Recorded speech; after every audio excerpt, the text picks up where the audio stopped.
सहरसा की बात करते हैं। तकरीबन 6 महीने का समय यहाँ से जीते हुए आपको हुआ। पहली बारिश में ही आपने भी स्थिति का दौरा किया है। मुझे लगता है जब आप पहुँचे तो सबसे पहले जल जमाव की स्थिति ही देखने गए।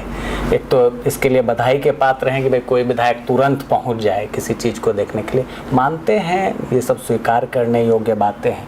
नहीं, मैंने सोशल मीडिया में देखा कि बहुत लोगों ने मुझे ट्रोल किया, बहुत सारे लोगों ने बहुत सारी बातें कही। मुझे इसे बुरा नहीं लगा, मुझे अच्छा लगा कि पहली बार लोगों की उम्मीद हुआ किसी जनप्रतिनिधि से। उम्मीद ही तो आपको ट्रोल करता है, उम्मीद ही तो आपको शिकायत करवाता है लोगों से। आपका वीडियो देखे उसमें भी यही शर्ट, और आज एक दिन हो गया है, दूसरे दिन हम लोग पहुँचे, आज भी वही शर्ट धारण किए हुए हैं। तो ये कैसे मतलब दिखाना है लोगों को, या आईपी गुप्ता जी हैं ही ऐसे? नहीं, बेसिकली जो अगर दुनिया आईपी गुप्ता को थोड़ा भी जानता है तो मैं जैसा हूँ वैसा ही दिखता हूँ, जो बोलता हूँ वही करता हूँ। तो नॉर्मली लगातार सुबह निकल रहा हूँ और अभी जस्ट नाश्ता किया है। और उस एक्चुअली में ये ऐसा 2-3 ठो है। अच्छा। तो दोनों बात हो जाती है। लोग को लगता है भैया काम कर रहा है और वही सटवा पहने हुए है। भाजपा के लोग जो उसको वोट करते थे उसके लिए भी एक काम नहीं किया ये 25-30 वर्षों में। लेकिन मैं ये मानता हूँ कि ये इतना जड़त प्राप्त कर लिया है ये समस्याएं, उसका निदान तुरंत संभव नहीं है। आईपी गुप्ता जी ये तो नहीं बोलेंगे कि जादू की छड़ी तो है नहीं? नहीं, वो मैं नहीं बोला, मैं काम कर रहा हूँ। साइकिल चले तो कौन कौन आज तक फलना चलना सब चलाया। भैया तुम तो पता नहीं कितना क्या क्या कर दिए, तुम्हारा यहाँ सहरसा का सर फलना चलना नहीं दिखाता रे भाई।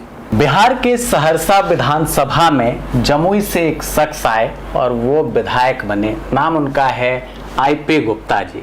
आईपी गुप्ता जी की अगर आप अभी तक की हिस्ट्री को देखते हैं तो सबसे अधिक प्रश्न पूछने वाले अपने विधानसभा क्षेत्र के लिए आईपी गुप्ता जी ही जाने जाते हैं सहरसा के लिए। लेकिन जो समस्याएं हैं सहरसा में, चूँकि बारिश हुई, बारिश के बाद जल जमाव की स्थिति बनी और उसके बाद होता है टारगेट अगर कोई किए जाएंगे तो जो कुर्सी पर बैठे रहते हैं आईपी गुप्ता जी को भी घेरा जाने लगा। हालांकि कई विभाग है, नगर निगम भी है, कुछ काम संसदीय फंड से भी होना है। और उसके बाद पटना से आईपी गुप्ता जी सहरसा आए हैं। सहरसा में मुलाकात हो रही है। गुप्ता जी बहुत बहुत स्वागत। सबसे पहले तो आपका वीडियो देखे उसमें भी यही शर्ट, और आज एक दिन हो गया है, दूसरे दिन हम लोग पहुँचे, आज भी वही शर्ट धारण किए हुए हैं। तो ये कैसे मतलब दिखाना है लोगों को, या आईपी गुप्ता जी हैं ही ऐसे?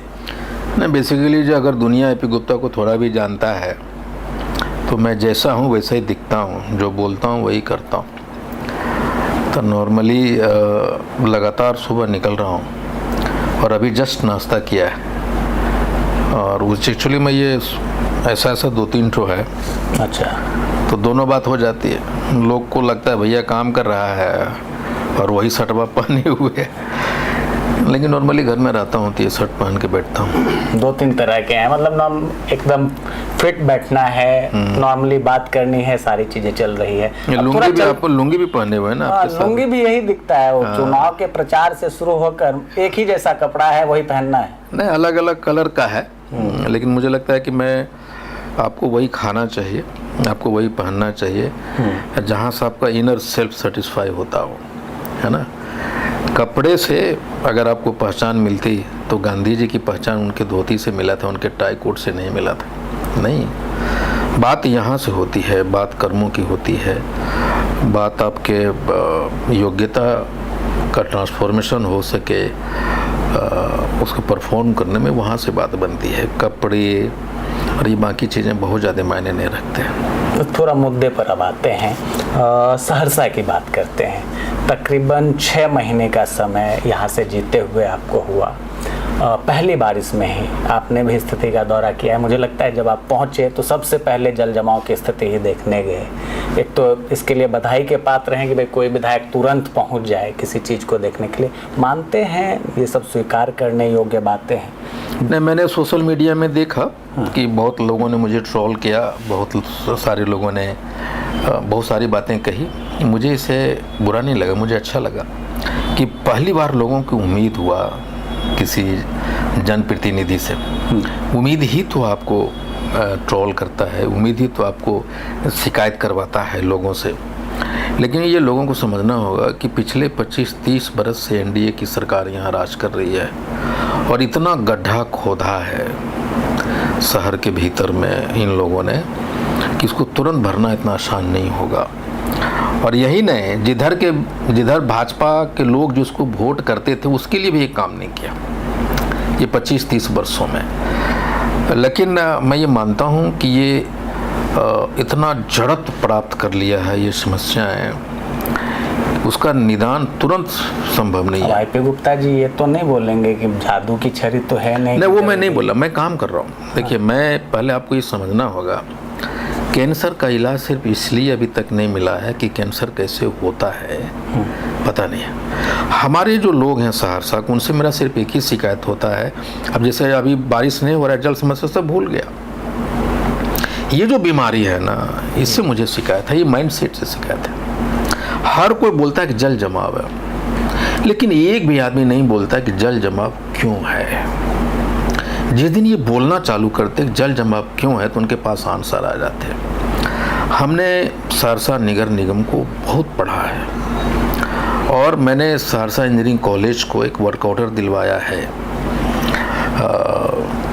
नगर निगम से सहरसा इंजीनियरिंग कॉलेज को, और उनके पूरी टीम के साथ बैठ रहा हूँ कि ये जो सहरसा में जो जल जमाव हुआ आज से स्थापना काल से, अभी जल जमाव हुआ तो आईपी गुप्ता को खोज रहा है सब, लेकिन पहले भी जल जमाव होता तो जनप्रतिनिधि को नहीं खोजता था। मान लिया है कुछ होने वाला नहीं, अब सामने वाले को लग रहा है कि हो सकता है इसलिए मुझे खोज रहा है, मुझे ट्रोल कर रहा है, और मुझे अच्छा लग रहा है। यही मैं परिवर्तन चाहता था कि आप मुझे जिम्मेदार ठहराओ, कोई काम अगर नहीं हो रहा तो उसके लिए जिम्मेदारी फिक्स करो विधायक का। That's what I love. मुझे बहुत अच्छा लगा। मैं आते ही वहाँ गया रिफ्यूजी कॉलोनी, तो मुझे पता चला कि ये आज से नहीं 25 वर्षों से 200 फीट बाय 22 फीट चौड़ा एरिया है जहाँ जल जमाव हो रहा है। वो एरिया है, उसमें करना क्या था, मैंने पूछा भाई तुरंत सॉल्यूशन तो भी बताओ क्या हो सकता है। मुझे कहा सर इसमें ये 200 फीट तक आप जीसीबी गिरा के, जीएसबी गिरा के आप इसको अगर पीसीसी कर देते हैं तो हो जाता है। अब उसमें एक टेक्निकल, फिर मैं वहाँ से तुरंत गया बटरा, संजय सिंह जी बैठे हैं इनके यहाँ, बटरा में गया तो वहाँ लोगों से मैंने मिला। वहाँ पानी आज से नहीं, वो 12 महीना वहाँ पानी रहता है। उसका कारण मुझे पता चला कि जो ड्रेनेज सिस्टम बनाया है बिटको, शायद आपको आज बता दें आपके जानकारी के लिए, यहाँ लोगों की जानकारी के लिए, किसी को पता नहीं है, जो मुझे पता है कि सहरसा नगर निगम में जो वाटर ड्रेनेज सिस्टम बना है वो 5.54% मात्र है। यानी आपके पास जो डिफिसिट है, जो कमी है 95% का, सिर्फ 5% काम हुआ है, मतलब ड्रेनेज बना है। हाँ। वो ड्रेनेज क्या है, वो जो छोटे बड़े सारे ड्रेनेज है, और ये ड्रेनेज का कहीं कोई आउटलेट नहीं है। आप लोगों से पूछिए भाई, तब बोलता कि तिलावी नदी में गिरा दीजिए। मतलब कॉमन लोगों को ये जानकारी नहीं है कि जो ड्रेनेज सिस्टम कभी भी किसी तालाब में या नदी में नहीं गिराया जाता, उसके लिए एसटीपी बनता है। अब थोड़ा यहाँ मैं रोकता हूँ, तो ये मात्र 5.54% है, अब वो भी नॉन फंक्शनल है, यानी 100% आपके यहाँ ड्रेनेज नहीं है।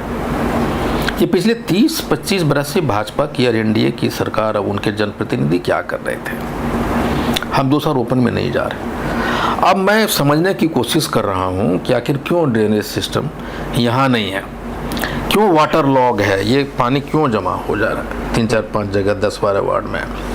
तो मुझे जो मैं सैटेलाइट से चीज़ों को जो पढ़ सका, जो देख सका, विजुलाइज कर सका, पहले तो वहाँ जो जल निस्सरण के जितने भी संसाधन थे, वाटर ड्रेनेज जो भी सिस्टम थे, पोखर थे, कैनाल थे, नहर थे, जिससे नेचुरल फ्लो पानी सब इनक्रोच कर लिया शहर वाले ने।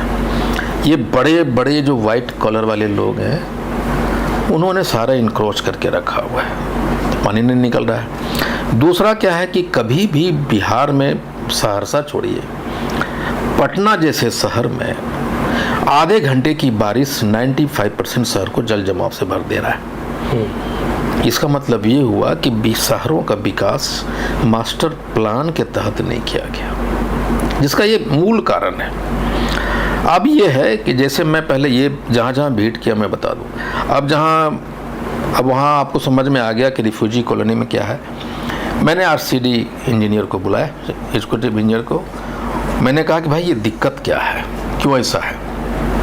अब उनके पास एक टेक्निकल दिक्कत है। मैं ये सोचा था कि ये जो छोटे छोटे चीज़ें हैं ना, मैं एमएलए फंड से या एग्जीक्यूटिव इंजीनियर को बुला के हम उनको कहेंगे भाई इतना दूर तक का पैचअप काम कर दो।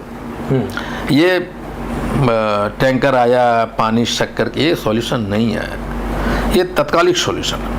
और मैंने नगर निगम को ये भी कहा भाई ड्रेनेज मत बनाओ अभी, जब तक स्टॉर्म ड्रेनेज नहीं बन जाता। ये वेस्टेज ऑफ मनी है, इसका कोई निकास नहीं है पानी का, तो और वो कारण बन रहा है बीमारियों का, और वाटर ड्रेनेज सिस्टम को वर्ष स्थिति में बना रहा। वहाँ से मैं फिर शाम को चला गया बटराहा। अब बटराहा में जो समस्या है, जो ड्रेनेज बना है बिटको का, आपका जो रोड का सरफेस है उससे ऊंचा है, उसका जो लेवल है, जो ग्रेडियंट होना चाहिए, एक तो ग्रेडियंट और वो कंटूर क्या इन लोगों को पता नहीं, वो इंजीनियर ही समझ सकते हैं। तो जो सड़क का लेवल है उससे ऊंचा है बना हुआ। और दूसरा क्या है कि वो जो ड्रेनेज सिस्टम है कुछ हद तक वहाँ पर्टिकुलर एरिया के लिए सही है। तो उसमें क्या था कि 1000 फीट का ये बना रहे थे नगर निगम वाले। तो जहाँ से ड्रेनेज बन रहा वहाँ एक इलेक्ट्रिक पोल था, उन्हें हटा। दूसरा कुछ लोग इंक्रोचमेंट करके पिलर खड़ा कर दिए, जिससे ठेकेदार वहाँ आगे बढ़ ही नहीं पा रहा था। तभी मैंने नगर निगम वाले से कहा कि आप उसको किसी भी हाल में, अब मैं वहाँ गया तो देखा पोल पिछले 15-20 बरस ऐसे 45 डिग्री में सेक, छोटा सा काम था। मैंने इलेक्ट्रिक जेई को फ़ोन किया और कल जाकर उसको ठीक कर दिया। ये छोटे छोटे काम थे जो नहीं हो रहे थे। अब है कि अगर वो जो नाला बन जाता है, जो अधूरा पड़ा है, वो जब बन जाएगा तो उसी नाला का वो जहाँ रुक गया है ना, उसका ओवरफ्लो बटराहा वाला में जा रहा है, वो जब बन जाएगा तो पानी जो वहाँ ओवरफ्लो हो रहा था उधर से जाके दूसरे ड्रेन में जाके मिल जाएगा, समस्या सॉल्व हो जाएगी। फिर मैंने वहाँ से सरवा ढाला गया। अब सरवा ढाला का किसी को नहीं मालूम कि प्रॉब्लम क्या है वहाँ। हम वहाँ गए, लोगों से बात किए। एक वो जो कोच है जहाँ वॉशिंग हो रहा है, वो वॉशिंग मशीन, वो जो वॉश एक्सेस वाटर है उसका खुद का ड्रेनेज सिस्टम होना चाहिए रेलवे वाले का, वो ओवरफ्लो करके इस पे आ रहा है। और पहले वहाँ ड्रेनेज सिस्टम बना हुआ था, ह्यूम पाइप दिया हुआ था, और वो खेत में पानी निकल रहा था सारा, बारिश का उसका भी। वहाँ जब रोड बनाया तो उसके जो आउटलेट है उससे मिट्टी भर दिया इन लोगों ने, उससे रुक गया। तो मैं देखा कि भाई स्टेक होल्डर कौन है इसके। तो सरवा ढाला पता चला कि वहाँ के जो इंजीनियर हैं, इंजीनियर सेक्शन इंजीनियर वहाँ के, उनको एक स्टेक होल्डर वो हो गया, दूसरा आरसीडी हो गया, तीसरा नगर निगम, तीनों जगह। तो पहले मैंने आरसीडी के एग्जीक्यूटिव इंजीनियर को बुलाया और उन्होंने कहा रिफ्यूजी कॉलोनी बटराहा और सरवा ढाला में उनका क्या रोल है। उन्होंने कहा कि सर हमारे पास आप उसमें काम भी नहीं कर सकते, आपको एनओसी लेना होता है, अगर आप अपना फंड भी कराएंगे तो उसमें टेक्निकली आप उसको पेमेंट नहीं कर पाएंगे, दिक्कत होगा। मैं कहा तो आपके साथ क्या दिक्कत है। उन्होंने कहा कि हमारा जो भी ठेकेदार का जो पैकेज था वो एक्सपायर कर गया है, 5 से 10 जून तक हमको पता चल जाएगा कि हमारा सब फाइनल स्टेज पे, फाइनल स्टेज पे वो हमारा पता चल जाएगा। तो हमारे पता चले ठेकेदार कौन है। अब जो है वो ठेकेदार पता चलेगा तो हम ये जो सारे बटराहा में यहाँ रिफ्यूजी कॉलोनी में, सरवा ढाला में, वो सारी चीज़ें वो हम कर लेंगे। तो वो जून तक अब आरसीडी अपना काम कर लेगा। लक्ष्मणिया भी हम गए थे, लक्ष्मणिया चौक से जो पॉलिटेक्निक आपके पास ड्रेनेज है, अब वहाँ पे जो काम हुआ है वो आरसीडी ने जो काम किया वो 30 फीट शॉर्ट पड़ गया उसका। अब इधर से भी जो स्लॉप उसको मिलाना चाहिए था वो नहीं मिला, और जहाँ जाके छूट गया वहाँ पैचेज क्रिएट हो गया। और जब पानी पड़ता है तो पता चलता है कि वो लेवल हो गया पानी में, और वहाँ जो पैचेज है उसमें जाके ब्लॉक हो जा रहा है। हाँ, उसमें आदमी एक्सीडेंट कर जा रहा है, ऑटो वाला, रिक्शा वाला आदमी गिर जा रहा है वो। दूसरा दोनों तरफ ड्रेनेज सिस्टम वहाँ सैंक्शन है। वो कौन किया सैंक्शन? वो किया है अपना नगर निगम सहरसा। अब उसको एनओसी देना है आरसीडी को। अब एनओसी आरसीडी ने लिखा है, आरसीडी ने इसको भेज दिया है डिपार्टमेंट को, लेकिन दिशा की मीटिंग में अन्य जगह है डीएम साहब ने ये कह दिया है कि हम लोगों ने अपना फॉर्मेलिटी कर लिया, आप इसको काम करवाइए। जो ही वो अब उसको काम, मैंने पूछा भाई क्यों काम नहीं करवा रहे, तो बोला कि सर हम लोग एग्रीमेंट करने जा रहे हैं। अब जो एग्रीमेंट करेगा तो वो काम वहाँ से चलेगा और वो वहाँ से पहुँच जाएगा पॉलिटेक्निक ढाला में। ढाला के पास जो ड्रेनेज है तो वो जो लक्ष्मणिया वाला समस्या खत्म हो जाएगी। लेकिन जब हम ड्रेनेज पे गए देखने के लिए पॉलिटेक्निक पास, तो वो दोनों प्रोटेक्शन वाल जो बना हुआ नहीं है, बड़े बड़े नाले हैं, वो जो आमंत्रण कर रहा है एक्सीडेंट को। मैंने कहा ये क्या तमाशा है भाई, बरसों से किसी को नज़र तक नहीं जाता, कोई कॉन्सर्न नहीं है यार एक्सीडेंट हो सकता है। मैंने एग्जीक्यूटिव साहब को बोला भाई ये क्या है, बोला सर जो ही हमारे पास ठेकेदार होता है हम अपने इसमें से जो भी हमारा थोड़ा भी लीक होता है जो स्कोप है उसमें हम इसको प्रोटेक्शन वाल दोनों को करवा देंगे। साथ ही मेरी नगर आयुक्त से बात हुई, सरवा ढाला में जो जहाँ जहाँ हम गए लोग प्रशासन एक्शन हुआ और सारे लोग अपने से वहाँ पहुँच गए कि भाई विधायक जी वहाँ गए। एग्जीक्यूटिव इंजीनियर साहब भी पहुँचे सरवा ढाला और वहाँ पे मेरी बात हुई है नगर आयुक्त से। उन्होंने कहा कि सर हम लोगों ने पानी वहाँ खिंचवा लिया है, लेकिन मैंने कहा कि आप ऐसा कीजिए कि जिधर रेलवे के साइड उसको छोड़ दीजिए, लेफ्ट साइड में आप जेसीबी से एक तरफ ड्रेनेज सिस्टम तत्कालिक बनाइए ताकि वहाँ से वो चला जाए, पानी गिर जाए जहाँ गिरता था। नंबर 1 ये बात मैंने एग्जीक्यूटिव इंजीनियर्स उनको भी कहा, वो भी ये काम में लगे हुए हैं और वहाँ सरवा ढाला में जाके इन लोगों ने पानी को भी ड्रेन आउट किया है और ये बन जाएगा। दूसरा समस्या क्या था कि वहाँ 15-20 पोल है जिस पर स्ट्रीट लाइट ही नहीं, वही मैंने लगवाने के कहा जो उनके पास सिस्टम, उन्होंने कहा जाकर हम लगवा दे रहे हैं। ये जो छोटी छोटी बातें जो होनी चाहिए था और वो नहीं हुई। आज पानी, जैसे अभी पानी खत्म हो गया ना, कोई कुछ नहीं बोल रहा है, अब फिर कल पानी गिरेगा फिर हो जाएगा। आज जैसे मैं गया हूँ दलान चौक पे जो भी मारपीट हुआ, पहले तो मैं बता दूं कि जो भी शहर को वो व्यवस्थित और आतंकित करने की कोशिश कर रहा है उसकी खैर नहीं है। व्यापारियों को जाके पीट देना दुकान में झुंड, ये नहीं चलेगा। अगर ऐसा करोगे तो फिर आप तैयार हो जाओ सबकी सोच के लिए।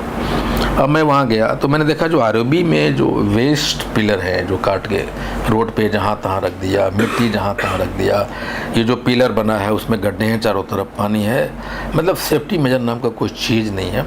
और जो बड़े बड़े वेस्ट पिलर, कटआउट पिलर्स लगे हुए हैं वेस्ट वाला, वो दुकान के सामने है जो डिस्टर्बेंस कर रहा है यातायात का। तो मैंने आरओबी के कंपनी को बुला भैया इसको तुरंत हटवाओ और उसको हटा के मुझे वीडियो भेजो, वो सारी चीज़ें चालू हो जाएगी और वो 1-2 दिन में पूरा हट जाएगा। तब मुझे खुशी इस बात का है कि लोग मुझे कंप्लेन कर रहे हैं, मुझे ट्रोल कर रहे हैं। पहली बार लोगों को उम्मीद जगा। पहले क्या था, अरे तो कुछ तो करेगा नहीं, चलो क्या बोलेगा उसको तुम, पहले ये माइंडसेट था। अब जब मुझे कोई कंप्लेन करता है, कोई मुझे शिकायत करता है, मुझे कोई जमुई वाला कहता है तो मुझे बुरा नहीं लगता कि यार लोगों में उम्मीद जग रही है। अब जनप्रतिनिधि को घेरने की प्रवृत्ति आ रही है, यही तो चेंज मैं चाहता था। चलिए बहुत अच्छी बात है, आप सोच रहे हैं सहरसा के लिए और सहरसा खासकर जल भराव से मुक्त बने, ये सहरसा वासी भी सोचते हैं और विधायक जी भी सोच रहे हैं। उसके लिए कार्रवाई इन्होंने शुरू कर दी है, भले ही धीरे धीरे, लेकिन एक तरह का समाधान जो है वो निकालने की कोशिश विधायक जी करे हुए हैं, उसकी जुगत में लगातार जुड़े हुए हैं। अच्छा, अब कुछ और आरोप आए हैं जिसमें हमने देखा आपको एक साइकिल पे आप घूम रहे थे, शायद जमुई के किसी जगह का वो वीडियो है। आपसे पूर्व जो आपकी कुर्सी पर बैठते थे उनसे भी बातचीत हमारी हुई तो उन्होंने कहा है कि भाई ये तो अच्छी बात है कि घूम रहे हैं, लेकिन सहरसा में घूमते तो वो अच्छा बात था, सहरसा में फॉर्चूनर से फुर्सत नहीं और वहाँ जमुई में साइकिल पे घूम रहे हैं। मुझे कोई भाजपा वाला बड़ा आदमी कुछ बोलेगा तो उस पर रिएक्शन में दें हम। हाँ। वैसे लोगों को क्या रिएक्शन दें, मैं उनको समझता ही नहीं कि अगर वो जो भी लोग हैं भाजपा के लोग अगर वो काम करते तो मुझे यहाँ आने की ज़रूरत ही नहीं पड़ती। मैं तो जमुइया में कम से कम 10 मिनट के लिए साइकिल चला लेता हूँ, ये तो घर पे भी नहीं निकलने वाले लोग थे, जितने भी लोग थे घर से नहीं निकलते थे। हम तो यहाँ फॉर्चूनर में घूम के वहाँ जमुइया में साइकिल वो पे घूम ले रहे हैं, यहाँ तो घरवास नहीं निकलता था आदमी।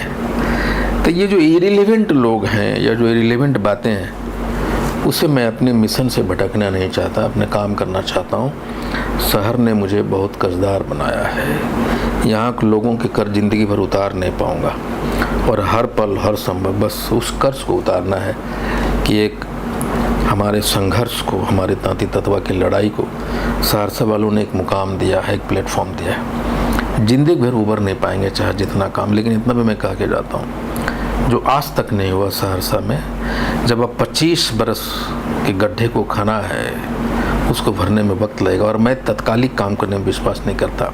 जैसे अभी 127 करोड़ समथिंग का हमने वो ड्रिंकिंग वाटर सप्लाई का एकदम मृत पड़ा है, 2017 से कहीं फेंका हुआ था, उसको सैंक्शन करवा दिया है। अगर ये बात मैं पहले बता देता ना, आपको ये मैं बताने में सफल हो जाऊंगा कि जो बड़ा क्लेम कर रहा है भाजपा वाला कि हमने ये कर दिया, ये काम नहीं किया। 137 करोड़ का जो DPR सैंक्शन हुआ है, वो ड्रेनेज स्टोन ड्रेनेज, इनका कोई योगदान इन लोगों का। ये 2017 में प्रेम कुमारी जब मंत्री थे उस समय की बात है, और वो पड़ा हुआ है अभी लिटिगेट मामला में।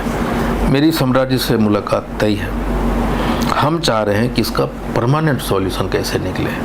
आइए कम से कम 1,000 करोड़ 700-800 करोड़ का वाटर ड्रेनेज सिस्टम बनेगा, तब समस्या सॉल्व होगी। एक और सवाल जो है वो मेरे जहन में भी है, और मेरे हिसाब से शायद आप भी उसको मानते होंगे। बहुत लोग ये मान रहे हैं कि IP गुप्ता जी IIP के नेता हैं, महागठबंधन के हिस्सा हैं, और जब तक NDA या किसी बड़े दल में, जैसे आपने कई इंटरव्यू में चर्चा की है, मुझे कोई आपत्ति नहीं है, तेजस्वी जी से माफ़ी मांग लूँगा, किसी ऐसे दल में नहीं जाते हैं, तब तक कहीं ना कहीं प्रभावित सहरसा का विकास तो हो सकता है, क्योंकि NDA की सरकार है। टारगेट IP गुप्ता बहुत बोलते हैं, तो टारगेट तो किया जाएगा IP गुप्ता जी को। तो टारगेट से IP गुप्ता जी डगमगाने वाले हैं, IP गुप्ता जी को एक ठोकर लग सकती है, या IP गुप्ता जी अडिग है, डटे रहने वाले हैं, किसी भी हाल में विकास हो जाएगा सहरसा में? आपको क्या लगता है, पहले ये कॉन्सेप्ट को समझना बहुत ज़रूरी है लोगों का, कि सरकार किसी एक वोट वर्ग विशेष का नहीं होता, सरकार सभी का होता है। मैं MLA बना हूँ तो किसी जो हमको वोट दिया मैं उसका MLA नहीं हूँ, सिर्फ जो नहीं दिया है उसके भी सबका MLA है। और हम बोलते हैं सहरसा वालों को जो हमको वोट नहीं दिया कि भाई 4.5 बरस जब हो जाएगा ना, तब हम लोग फिर फरिया लेंगे, लेकिन अभी आप मुझे वोट नहीं दी, लेकिन मेरे पास आओ। सहरसा के विकास का एक बड़ा स्टेक होल्डर हो आप। आपके बिना मैं सहरसा का विकास नहीं कर सकता। वोट नहीं दिया कोई बात नहीं, वो वोट तक खत्म हो गई। अब हम सबका विधायक, हम सबको साथ लेके चलना चाहते हैं, नंबर 1। दूसरा, सरकार किसी ऐसा नहीं है कि महागठबंधन के लोग जो महागठबंधन को वोट दिया, सरकार उसके लिए काम नहीं करती है। वो सिर्फ वोट तक की बात होती है, सरकार तो सबकी होती है। नंबर 3, और IP गुप्ता वो शख्स है जिसका काम रोकने की हिमाकत सरकार में बैठे कोई लोग नहीं कर सकता है, क्योंकि हम सरकार की काम कर रहे हैं। सरकार सहरसा का विकास होगा। मान लीजिए कि हम यहाँ के MLA हैं, सहरसा विधानसभा विकास को छोड़ दो, जहाँ जहाँ है वहाँ करो, तो विकास गिना जाएगा क्या उनका? जब विकास का मतलब जब काम होगा तो सरकार का ही तो फंड आएगा। हम एक मीडिया बनेंगे। तो ये जो कॉन्सेप्ट है ना, ये जो कॉन्सेप्ट है, इसको बदलने की ज़रूरत है लोगों को। हम विपक्ष में रह के सारे विधानसभा में तहलका कैसे मचा दिए? हम तो विपक्ष के हैं, लेकिन आज हमारे कायल सब क्यों हैं? चाहे मुख्यमंत्री जी हों, चाहे हमारी बातों को क्यों सुनते हैं? और इतने दिनों में वो काम कर दिया है जो सहरसा वाले को पता भी नहीं मैंने क्या क्या करते, वो मैं बताऊंगा, वक्त आएगा वो भी बताऊंगा। 41 क्वेश्चन पूछ देना अपने आप में एक बड़ी बात है 1 महीने में। और ये जो 5-6 महीने हुए ना, जिसमें 1 महीना तो कंप्लीट सदन ही चला। आप समझेंगे 2 महीना हम सदन के काम से ही बाहर रहे, 3 महीना भी अभी यहाँ तक नहीं आया। आज मैं 1 दिन के लिए आधे घंटे के लिए जम्मू गया तो इशू बना दिया। लेकिन मुझे शिकायत नहीं, चर्चा हम बनाए रखो। अगर हम चर्चा या अटेंशन देने वाले लायक लोग नहीं होते, नहीं तो पूरा देश में चर्चा होता क्या? साइकिल चले तो कौन कौन आज तक फलना चिलना सब चलाया। भैया तुम तो पता नहीं कितना क्या क्या कर दिए, तुम्हारा यहाँ सहरसा का सर फलना चिलना नहीं दिखाता रे भाई, और हम साइकिल चढ़ दिए तो पूरा दुनिया दिखा दिया। तो फर्क समझो, है समझ में आया फर्क क्या होता है? तो हम सिर्फ सहरसा निर्माण ही नहीं, स्टेट निर्माण, देश निर्माण में अपनी भूमिका तय कर रहा हूँ। और सहरसा के निर्माण के बिना आईपी गुप्ता का निर्माण नहीं हो सकता है। मैं जहाँ जहाँ गया हूँ तुरंत एक्शन हुआ है कि नहीं? सरवा ढाला में एक्शन चालू हो गया, रिफ्यूजी कॉलोनी में बटराहा में सारा चीज़ हो गया। छोटे छोटे मुद्दे बहुत ऐसे किया। जैसे आप बता दीजिए ऑटो वाला एक दिन में 12 बरस से 4-5 जगह देता था टोल टैक्स, बैरियर टैक्स, खत्म करवा दिया ना हमने। आज तक जो ये सफाई कर्मचारी थे बेचारे कितने सालों से लड़ रहे थे, तनख्वाह बढ़ा दो, बढ़ गया ना। उनका घर नहीं, उनके लिए घर का डीपीआर सैंक्शन हो गया ना। ये बड़े बड़े काम किए, लेकिन एक पर्टिकुलर आदमी को चूँकि जानकारी भी नहीं है लोगों को नो, और मुझे लगता है कि वक्त बताएगा ना। तो वो सारी जो चीज़ें कोई सोच भी नहीं रहा था कि हो सकता है, वो मैंने दिखाना संभव कर दिया हो सकता है। बोलते बहुत आए ड्रेनेज देख, इसका मतलब समझ गए वो हारे हुए लोग। उनको लगता है कोई नहीं कर सका थी, कैसे कर लेगा, नहीं पी के भर देगा 10 लाख आई पी के। अरे तो जो आदमी सोच भी नहीं पाएगा ना कि क्या कर सकते, क्योंकि मैं जेन्युइनली काम करना चाहता हूँ। चलिए आखिर में सहरसा के लोगों को क्या कहना चाहेंगे? लोग इंतजार में हैं कि आईपी गुप्ता जी कुछ करे, गांव के लोग, शहर के लोग, पूरे विधानसभा आपको मैं बता दूं क्या संदेश क्या रहेगा? देखिए पहले तो एक बात है कि हम अभी जो कर दिए हैं ना मात्र 4-5 महीना में, 30 साल में वो चीज़ें यहाँ नहीं हुई है। और जो भी कुछ किया है वो बड़े नेताओं ने किया है। ये सहरसा के विधायक तो नहीं कर सका जो हमने कर दिया, लेकिन बड़े शरद यादव जी ने किया है, दिनेश चंद्र यादव जी ने किया है। जो सेंटर से जो चीज़ें हो सकती थी उन लोगों ने बहुत किया। लेकिन जो पर्टिकुलर विधायक यहाँ गए ना, वो उनका सांस लेने या सांस छोड़ने के अलावा और कोई काम नहीं है। मेरे पास प्रूफ है ना सारी चीज़ें। लेकिन हम जो महज इतना दिनों में 5000 से ज़्यादा खाली इलाज करवा दिया IGMS में, PMCH में। तो आप समझ लीजिए 5000 में से 4000 सहरसा के होंगे, 1000 पूरे बिहार का है। और अगर मैं नहीं रहता तो कहाँ जाते? प्राइवेट हॉस्पिटल में। अब मिनिमम 4000 इंटू अब 2 लाख रुपया कर लीजिए, बड़ी बात हुई है। और सबसे बड़ी बात हुआ है नहीं कि आप लोगों को लग रहा है कि एक विधायक है जो कर सकता है। पहले था अरे जीत गया खत्म हो गया, गड़िया से रुकिए नहीं रहा है, उतरिए नहीं रहा है। आपके और हमारे पूरे सहरसा के लोगों को जमीन के लफड़े और केस में उलझा के रखा आप लोगों ने, और तो कुछ नहीं किया। हमको लोग बोलता है कि इसके बारे में नहीं बोलता है, उसके बारे में जो घोटाला उसके बारे में नहीं बोलता है। हम यहाँ किसी के बारे में बोलने नहीं आए, हम यहाँ लोगों से कहने आए हैं कि आपका कर्जदार हूँ, कर्ज उतार नहीं पाऊँगा, जो भी करूँगा वो शायद वो जो ब्याज है ना आपके कर्ज का वही कर पाऊँगा। लेकिन जिंदगी भर, जीवन के अंतिम क्षण तक, चाहे जिस कोने में रहूं, जहां भी रहूं, आपका ही कर्जा उतारता रहूंगा मैं। बिल्कुल, धन्यवाद आईपी गुप्ता जी, आपने काफ़ी कीमती समय में से थोड़ा वक्त निकाला। और उम्मीद है कि जो सहरसा के लोगों का सवाल था वो सवाल हमने विधायक जी से पूछ लिया है। उस पर जो लोग मंथन कर रहे थे, अपने सोशल मीडिया अकाउंट से तरह तरह की चीज़ें डाल रहे थे, उनको भी विधायक जी ने स्पष्ट रूप से कहा कि हाँ अच्छी बात है, आप अगर कोई काम नहीं हो रहा है, कहीं समस्या है तो उस जगह पर मेरी बुराई कीजिए, लेकिन मैं लगा हुआ हूँ, सशक्त होकर प्रयास कर रहा हूँ कि सहरसा पूर्ण विकसित बने। गेटवे ऑफ सहरसा की बात विधायक जी ने कही थी, तो उसी राह पर विधायक जी चल रहे हैं। कितना समय लगता है ये आने वाला समय बताएगा।